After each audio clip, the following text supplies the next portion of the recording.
Well, welcome. Here we are again for another session of Q&A with the Gardening Grandma. That's me. And a look behind the scenes at the Gardens for Us Community Hub. So I have Elizabeth Dufresne, who is the founder and one of the co-creators. We've got three co-creators, myself included, and one other of the Gardens for Us Community Hub. So she's going to cover the behind the scenes, and I'm going to get started. People have always come and they say like, I've just got a really small yard, or all I've got is my balcony, or I don't have any outdoor garden plot. So we're going to cover like growing in those small areas and even some tips for apartment dwellers. And the first thing is that make sure you're growing stuff that you really want to be growing. If you're limited on space, make sure it's the stuff that you want to be growing, that you're going to either enjoy the beauty of the flowers or the scent or the foods that you're going to be eating. And like I know when I've got a big outdoor garden, I tend to, oh, a package of seeds, and you do a whole huge row, and you really don't need all that much. So really be conscious here. If you only need 4 plants, you might plant 8 seeds. So you've got, in case there's not some germination or something, but keep in mind that that space is limited. So use it wisely. And another thing is like you've got that ground space, if it's a little garden plot or um, that, remember, you've got the upward vertical space. You've got like stacking and embracing like containers so that you can utilize your balconies, your windows. These, if you utilize containers and then that stacking too, can get it so that I had a wonderful plant. It was actually, it had three kind of like cubby holes on each pot for planting in. And that was one whole pot, but they'd had that same shape that fit in so that in the space in between each of the cubby hole of the pots, the next pot would fit in there so that you had 6 spaces for growing your plants in. And so that was wonderful for me to grow upwards. And I often too I'll grow something in a big pot at the bottom, and then I might have something growing, a herb or something growing in a smaller pot that I fit right in there, and that kind of acts like a mulch. So if there's no open ground and you get to water in it. And something to consider too when you're choosing containers, that I have a large indoor garden because I live in Saskatchewan. We've got like 2 months of summer and 6 months of winter. So a lot of my growing will happen. I've got that intense growing period outside in the summer, but then I move things in and grow all winter long. And to utilize that smaller space that I have, I choose like the rectangular pots so they can fit right side by side. So it's not like a circular pot where you're missing all that space because they don't fit tightly together. That was one of the things I really found that made a difference. And the vertical spaces, like the trellises and like even simple things like a tree branch for like a stick, to help things move up, especially like for your cucumbers or your like the tomato plants. Most people cage them or would tie them up anyways on a stake. Uh, so stuff like that, but your beans, if you wanted to have pole beans that you could grow upward instead of the bush beans that are going to take more space. And that combination of they where you're having a taller stalk of a corn or something like that, and that you can let beans trellis up those too. And I mean, there's the three sisters. If you had lots of space, then on the ground you would have your squashes. But squashes are not something you really want to use for a small space. Although some people will grow a zucchini, and you can have a more compact growing ones too. And there is certain plants that they'll be developed for growing in containers. I know I had a beautiful cucumber. It was cool breeze. I don't know if you can still get it, but it was designed to grow in pots. So perfect. The like the tomatoes, the little tiny Tims, they're lovely in pots. And so pick those type of plants that are more compact that you can fit in. And with the indoor gardening, if you're in an apartment and that, ensure that you've got proper light for those plants if you are going to grow inside, so they're not just stretching and getting straggly. You'll find this one time I had switched. I had this LED light that was like the blue and red lights in there. And then I had got a proper ceramic halide grow light. And I had a rectangular pot. It had some lettuce in it. And so half of the pot was under the LED light and the other was under the ceramic halide. And the one under the ceramic halide actually grew, it was twice the growth at least of that under the LED. Same pot, same plant, it's just the light. So that if you want to make the most of your smaller area, give it proper lighting. And if you've got, good south windows and the windows aren't tinted, I had lovely south windows, but they had a tint in them, so everything stretched.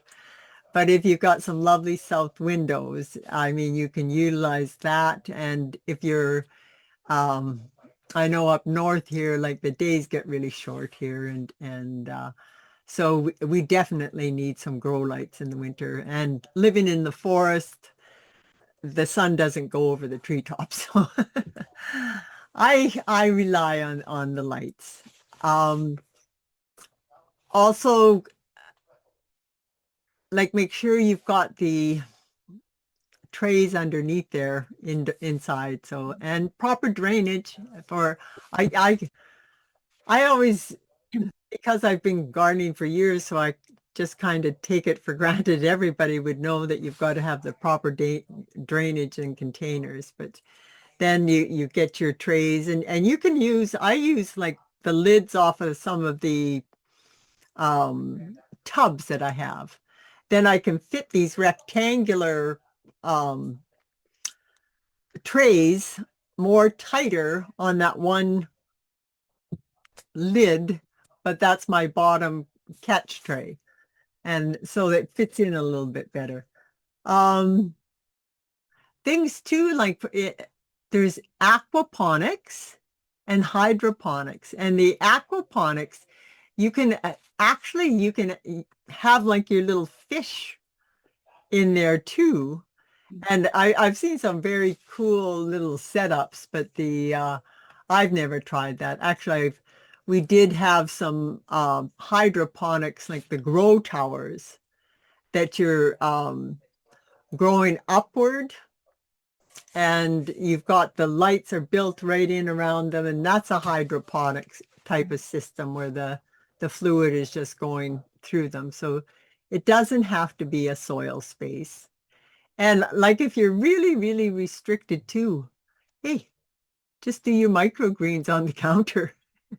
don't even have to worry about big lights set up or anything. It's lovely. And if you have no lights at all, just the sprouts. And they don't need even any light at all. Another one is that, if you really want to have that garden space, there's community gardens, which Elizabeth is the community garden enthusiast, and she actually runs 140, helps direct it. And so there's always something you can grow. And one thing that again, for utilizing that vertical, I just thought of this where a friend of my son's, he used an old, it was like a shoe rack. It had like the little pockets, and he just hung it on his fence. And so and then he just put dirt in all of these little pockets, and he grew all sorts of herbs and little things in there. One thing with that, you really have to be careful that they tend to dry out real quick too, but you can get really creative like that. I've seen people use like a pallet and have that for a vertical garden, or there was a indoor window garden where it was like pop bottles kind of fitting in one onto the other, and you're growing in that, but it was like a drip feed through it. And I've never tried that. That was something I had seen on the internet, and that someone I was connected with, they utilize that for in one of the poorer areas, just do some recycling, and again, utilizing whatever space they had. So you can check that out. It was called window farming. I think that's how I found it. But so all sorts of ideas. Have you got any creative ideas that you've seen or tried? I've tried many over the years, Okay. some successful and some better than I ever thought they would be, and some I just had to retry again. I think one of them is when you have one big container, try to make sure that the plants, you're not going to have one plant that is going to have a growth both in root and in foliage that is going to overpower the other two. So you need to do a little bit of research first, and then try to pick plants that have a similar watering and fertilizing need if you're putting everything into one container. That's a good one there. So it all fits in, and that comes into like planning out your garden. And so that research has find out you're looking for those compact plants that will grow in containers or better suited for containers. And what is it in each pot that you're going to be putting in there? Or if you do have like just a small plot, you might want to do like patch gardening or cut and come again, so that you haven't got like the big space between like rows. If you've got lots of space, you can have your pathways in between and stuff like that. If it's a real one, you want to try a little bit more of a intensive gardening, so that you're utilizing all the plants in there. That's the research of what's compatible with each other plants there, so that they're actually can be beneficial to each other, or ways that you're making sure that the taller plants are in the back. Or I've seen like a container garden where they'll have their big tomatoes growing upward in the center, and then you can have the timing, if you plant it right, like the early producing plants like the radishes, such like that, you can have successions of growing around the edges. And if it's like the lettuce and that, like the cut and come again, that you're it comes up and you can be cutting it fairly early, and then you're not, um, you haven't got the unused space with rows that it's just a big patch that'll have your garden, your salad pickings or greens in there. And if you look up, like you'll find like square foot gardening. It gives you a really good idea for how many plants you can put in 1 square foot of garden space. And there's tons of that on the internet to check out for uh, square foot gardening. How And about, one good tip when you're doing a square foot gardening is to take your muffin pan and press it into the soil, and then you know how far apart to put some things. oh, I like that. Yeah. That's, Unless you're trying to plant something like cabbage, in which case you put one in a square foot yeah, space. yeah, But it really helps, and it looks really good afterwards because everything's kind of nicely spaced yeah. when you do a press with the muffin tin first. I like that. I've never heard of that before. And another thing, if you're growing indoors, um, be prepared for pests because you haven't got that natural balance like you do outside. That's the one thing I'm so happy when I can finally take my plants that I've been growing indoors all winter, get them outside, and it's like the wasps come and eat the aphids and the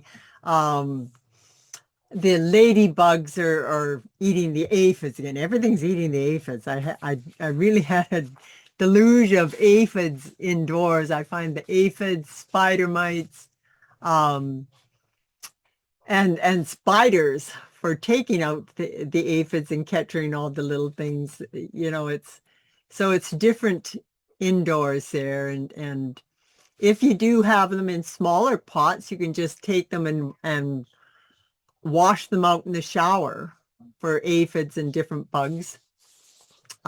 When you do bring plants from outside inside, you should isolate them. I know people that spray them down. The one woman, she just used alcohol, but if I've got some neem spray and that just spray them down because you might not think there's the bugs in there, but something with the aphid cycle in the fall, as you might not have, I don't know if you knew this, Elizabeth, too, but aphids, they fly in the fall, no other time of the year. And that's why you'll see them, start swarming. And so that's when they're coming and they're looking to lay their eggs and so they might have just flown in or gotten into your house and then they are so quick at reproducing, it doesn't take long for them to take over there. So there's that. There's like the yellow sticky cards that works like a spider web that it's going to attract and the insects get stuck on them. But that was one of the biggest things I found with growing indoors, and especially because I bring things from outdoors indoors, that be prepared for some pests. And you might want to utilize some fans in that too if it's a little bit bigger space inside, just like the natural, there's that airflow. And that helps to prevent some, molding in there and they also, the young seedlings, it makes them stronger. A little bit of movement there. I learned that the hard way trying to start marigolds inside. And they are so susceptible to the mold if you don't have a little bit of a fan breeze going over them. Yeah. Yeah. So A it's very simple solution. It can just be a desk fan, like a computer fan that you plug into your USB. And it's just a very small fan will be enough to prevent and so that you'll have healthy plants indoors. yeah.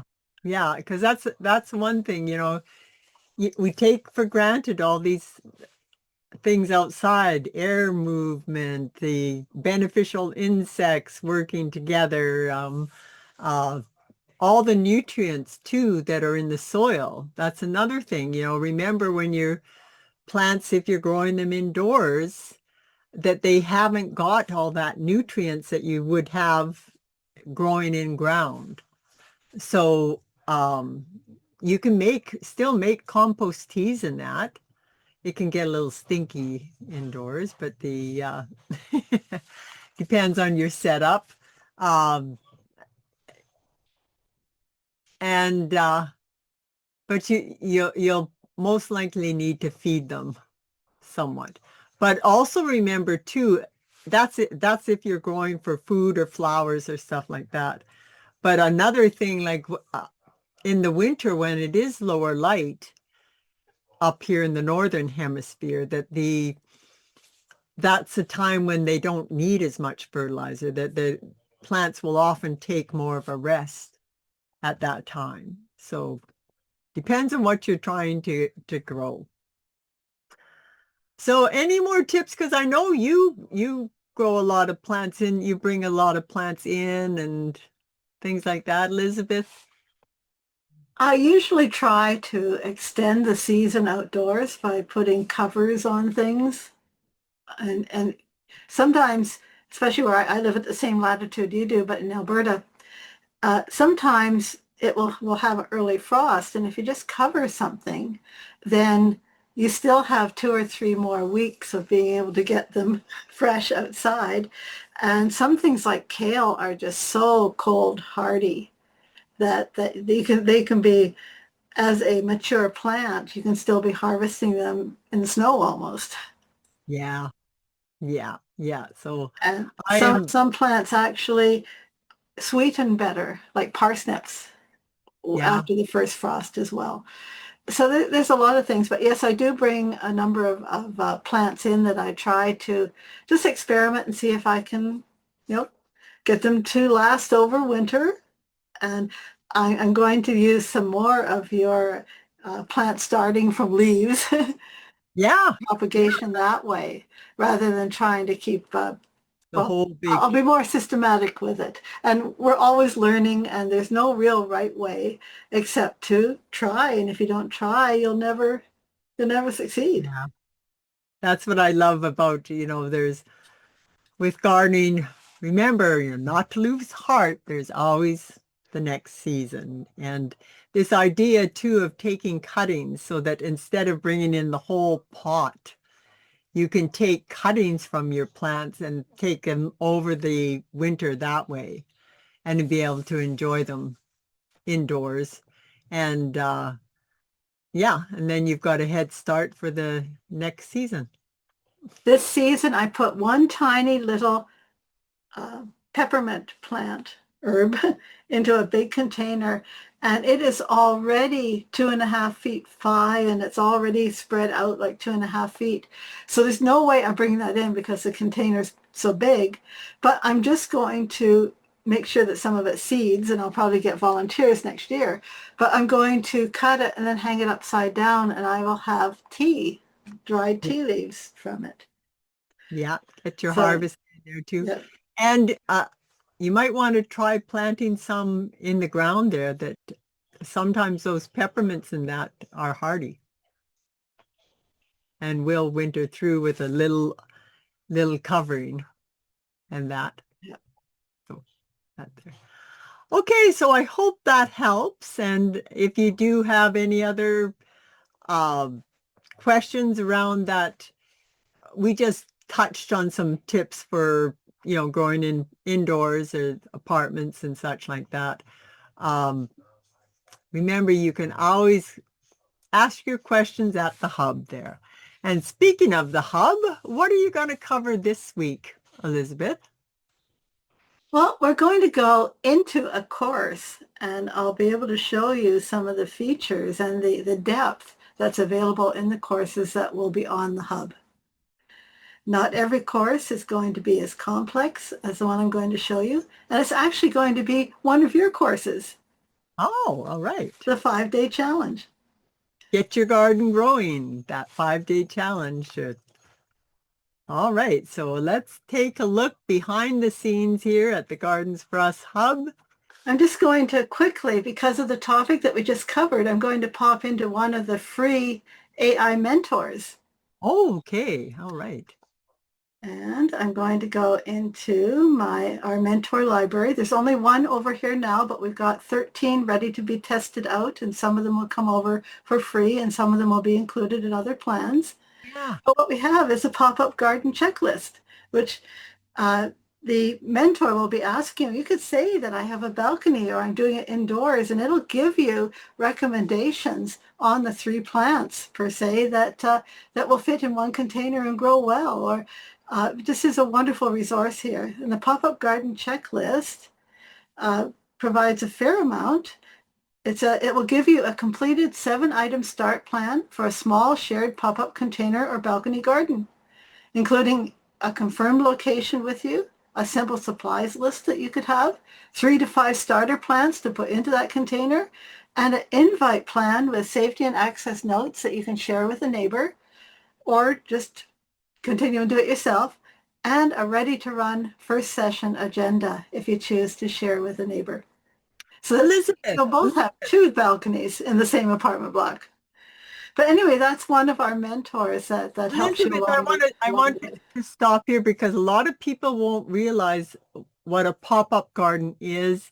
And you had shared how you could have a little community garden with just 2 people using the idea of a pop-up garden. And do you want to go into more depth of what that might entail when you've got a west side facing balcony and a south or I think that the options are as big as your imagination, and it can be with as few people as you want. Usually, gardening in community, by my definition, is sharing with someone outside of your immediate household. So it could be a neighbor, or it could be a pop-up garden, could be a container garden that is elevated up and it's outside a senior home where certain seniors might want to be able to come out, whether they're wheelchair accessible, whatever, go to it and tend to a flower. Maybe they planted a flower in there and another neighbor has planted another flower. And it can give a lot of purpose and beauty into a day that would normally be spent inside for a senior citizen. So that's another pop-up garden. Pop-up gardens could show up in schools. They could show up in, like you were saying, a container in a southwards facing balcony for one neighbor and one that's north. And you can work together to decide what is your lighting requirements and what one will grow on the other, and then share the produce, share your learning.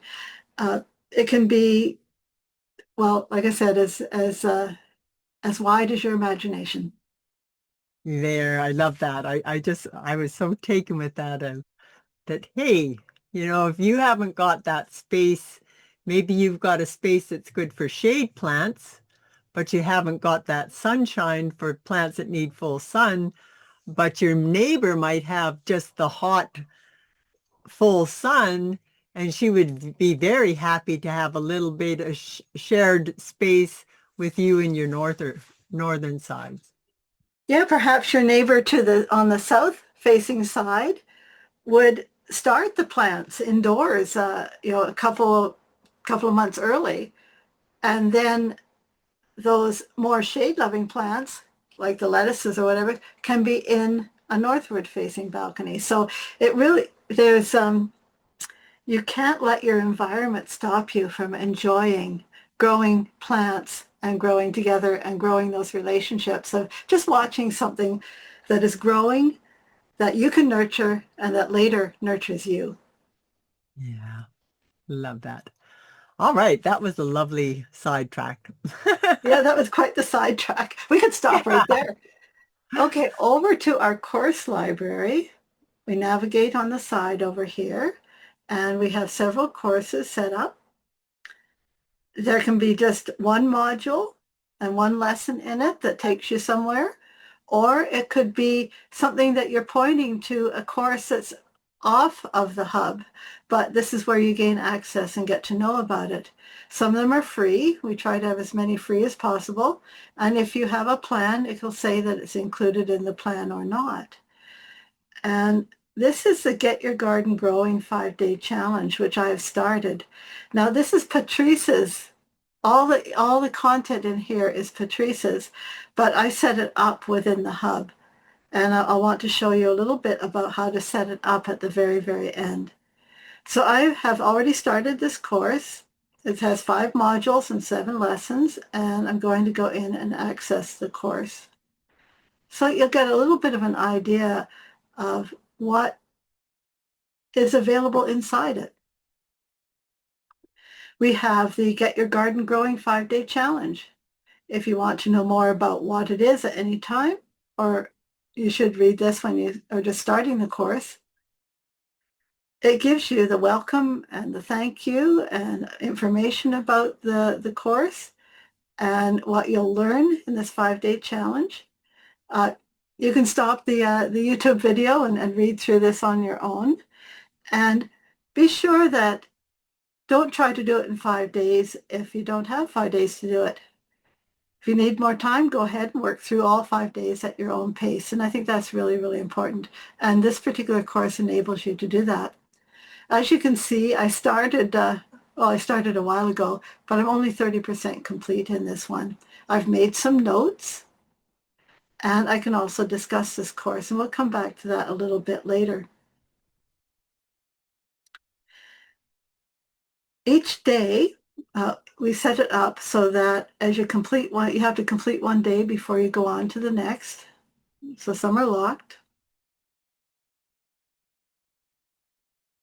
I don't know how I got into this one. Maybe I forgot to lock it. I think it wasn't locked. I think that they were all available, but So the very last one wasn't locked because you did get to it, I guess. yeah. But I completed day 1, and let's say it was so long ago, or maybe I started it in the fall knowing that I wouldn't be starting my garden until the spring. So I started taking the course, and now I can actually go back in and see what I had taken before. And here's day 1 of it again. This is a video that goes through day 1 of the challenge. This is Patrice's video. You can watch it on YouTube, or you can watch it from within the course itself. When you do watch on YouTube, you do stay within the course. You don't go off. It's just YouTube that's displaying it. And there are certain assignments. And on the assignments, there are journal questions. Describe your ideal garden. Where am I on my gardening journey? And where do I want to be? And these are interactive. You can actually go in and write down your reflection. And actually I have. I've already done that. And I don't want to do it again. But this at least lets me know what I was looking at a few months ago. So I'm going to go back again to the course because I know where I am now. So I can go back to the course overview. And where I'm at, I'm day 2 progress. So continuing learning will take me back into my day 2. So I'm going to say continue. I can watch the course again. And in this one, I actually had answered the journal questions.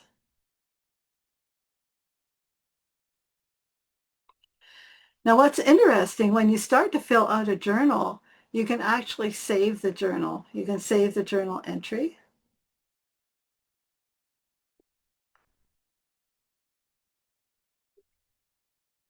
But let's say that there was something really important in here that I really liked, so I could type in a lesson note as well.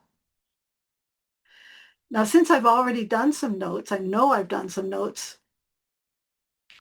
I can click on Notes.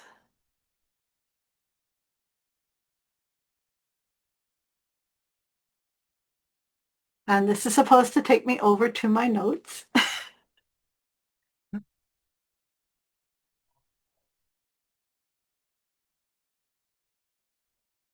Isn't that the way it goes, eh?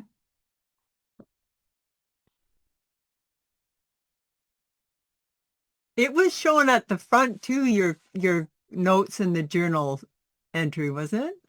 It was. I was able to get to it earlier. You're right, view your learning notes, yes. There you go. So I guess you have to go back to the top section to actually view what you've already entered.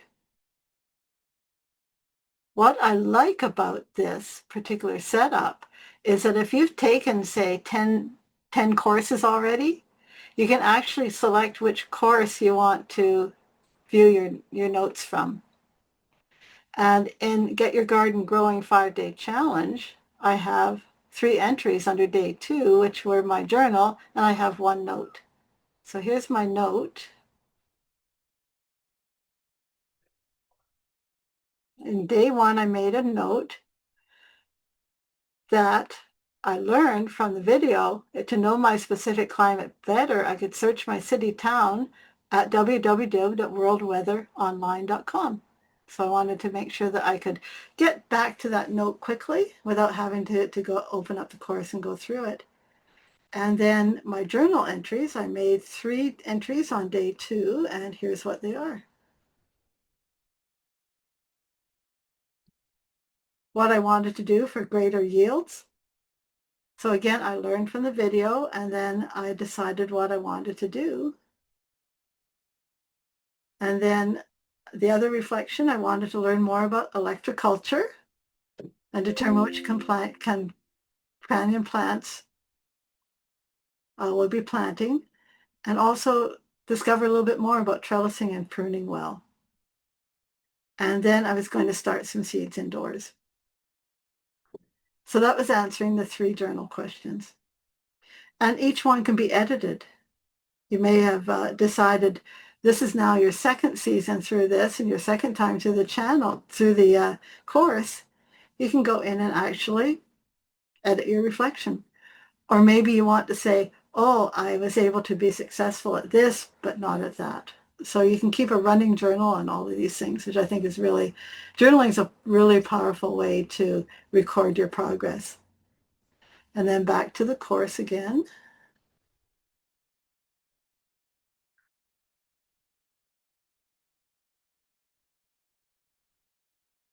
So you can see the journaling is separate. And by the way, the journaling and your notes are yours only.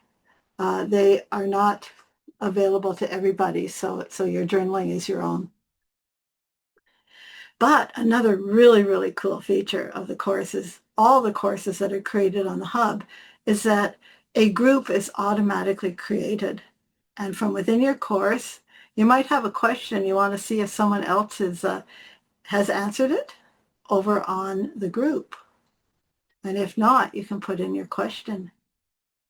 So this is the Get Your Garden Growing Challenge community group. And you can also get at it by clicking on groups. So you don't have to take the course to be a part of it. You can join it if it says that it's public. And looky, this is some events are in the group. Let's go have a look-see. Yes, the live Q&A. This is where we're at today, right now. Yeah. And the schedule for next week is already up. So if you wanted to have a live Q&A about something that you're learning on the challenge, then you would be able to join and ask Patrice and perhaps myself directly if it's about the Hub. And you can also post. That's the event when they're put up. That's why it's there 3 times, because it was entered setting up the event and then the posts about the events. And within the groups, you can have running posts as well. Like I made a comment when I was on the day one of the challenge, and Patrice responded to it. And we can keep a running commentary there, or other people can come in and join that feed as well. So that's some of the supports that we have to help you as you are learning and going through a course or getting help through a group itself. Yeah. And So that shared learning, I really love that feature that you can, have that shared learning experience with other members of the hub and support each other. It's, I might not have the answers to everything, but if you've got a number of people all working on, they have different experiences, different knowledge, and that's how we can support each other and grow together. now I wanted to get a little bit more technical, a little bit more of a deep dive. This would be for people that are creating courses. And I just wanted to give you a quick glance at some of the features that if you choose to be at a membership level that you want to create courses within the hub, then managed courses will work for you. And I'm just going to go into the course that we've been looking at. And only the administrator or like the course creator, the person who put the course into the hub, can edit the course. And it gives you a little bit of a behind the scenes where you can, you put in your title, you can change things as you go along, you can change the category that it's in, you can change the access type, whether it's free or whether there's a price with it. The admin approves the courses before they're actually posted live, although you can see it in draft. You can do previews of it. It gives you a sort of a checklist as you're creating your course, what things have been added, and whether you have submitted it for review. We can actually have drip lessons, which means that we could say that every week another lesson will pop up, and you could have like 12 lessons already prepared, but they would only show up every 7 days or on a specific release date. So there's a lot of flexibility if you are a course creator. And then we have the various days. We can set up different modules. You can call them different names as well. And this is what we've already looked at. So I'm going to add a module, but I'm not really going to add a module, but technically. And in the new module, when I click on it, it lets me come in and enter information about the module. You could say it's day 6, or if it's not a challenge, like a multiple day challenges, then you'd probably call the module more about the topic that's being covered. And then you can have as many lessons within this new module. So I'm going to add a lesson and just quickly show you within each lesson how you can build it. You can start building your lesson by adding as many blocks as you want. The headline and a section header to organize it, especially if you have multiple lessons. You can have a rich text editor to start putting your text in of what you want to demonstrate. Video, you can embed videos, which we were able to see in this particular course. These would be a link to a video. That's why it's called embed. You can add images to make it more interesting.